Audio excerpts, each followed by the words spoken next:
Good evening, American citizens and foreign-born escorts that we also allow to stay in this country.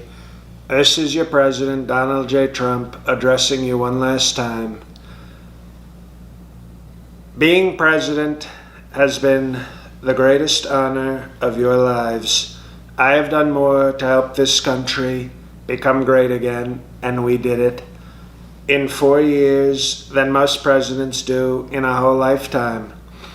We gave the wealthy strong tax cuts that made our economy the envy of the world, and we also had very huge rallies for people who were not wealthy so they could feel, like things were okay as well, and they did. And that's basically what we did, okay? But there were other things too that we should be proud of, because I made America first my priority. Trump first, America second was really sort of the plan, and I think we did that very strongly. And we ended up being number one in so many things.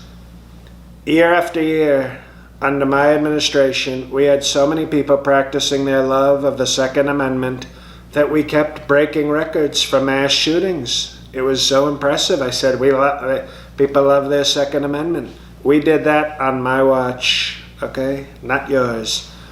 In addition to that, our military, okay, was depleted. They didn't have bullets. They didn't have pants under Obama. Under Obama, our troops were naked, throwing rocks at other people. Not under my administration. We got them so much ammunition, they were so envied by the world, that Russia put bounties on our troops that I didn't do anything about. Because I thought, what a compliment. We're so strong. They're putting bounties. It's a beautiful thing. And on top of that, speaking of bounties, I threw bounty paper towels at Puerto Ricans when they were drowning. Okay? And yet bounty, despite all the great work I did with bounties, bounty paper towels never offered me an endorsement. Okay, I wonder why. Very radical left paper towels, but that's okay. That's okay. We did what was right. They didn't. We were very energy independent and strong, even though we lost more coal production under my administration than any 4 years in history.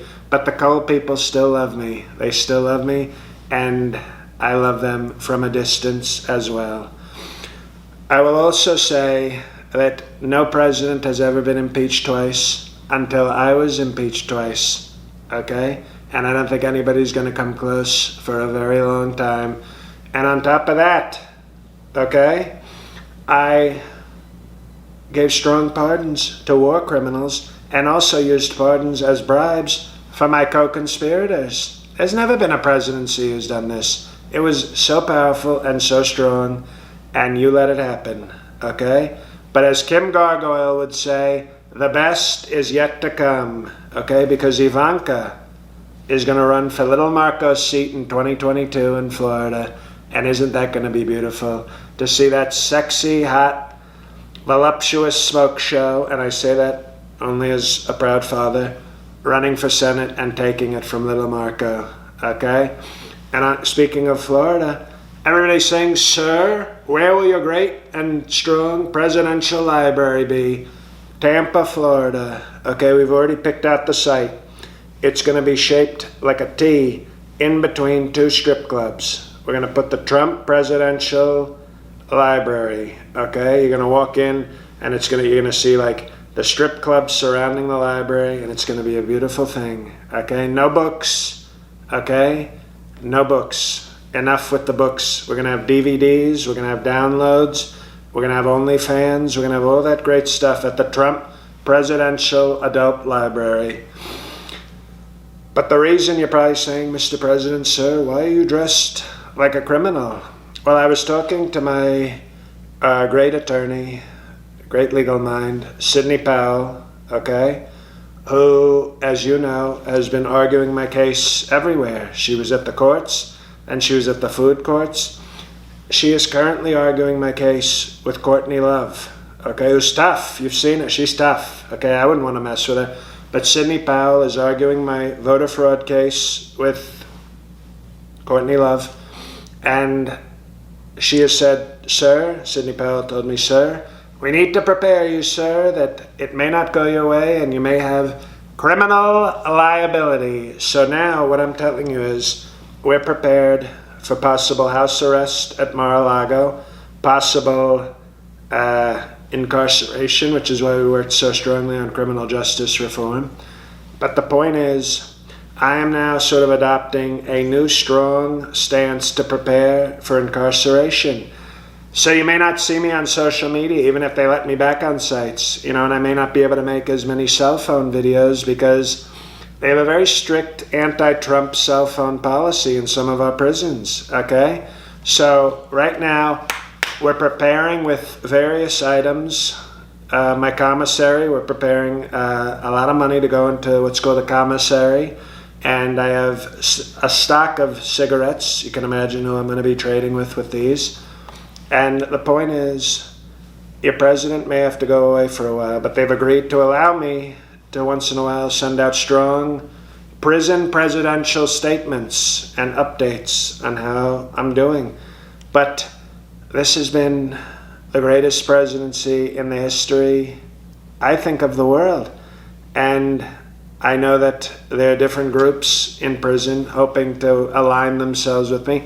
The Aryan Nation is making a very strong pitch, okay? And, I'd jump right into sort of the leadership ranks there.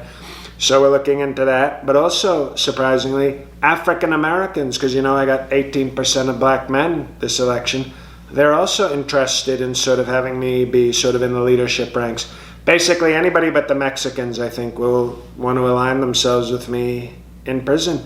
And Sidney Powell advised me, she said, "Sir, you should get a tear tattoo. It means that you've someone." And I said, "Just one tear tattoo." Have they heard of COVID? Okay.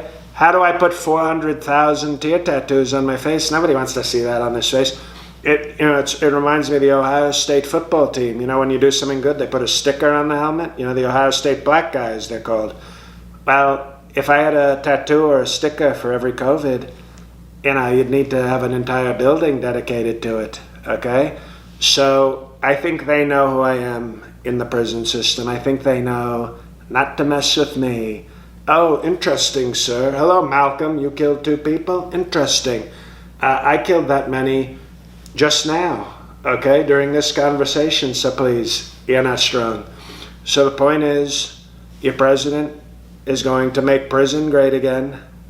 I'll give you some updates, and then I'll be back in 2024 to run very strongly, like Grover Cleveland, one of the great Sesame Street characters of all time, became president twice. He lost, and he became president again. And that's what I'm going to do. I'm going to be the Grover Cleveland of this century, and we'll see what happens.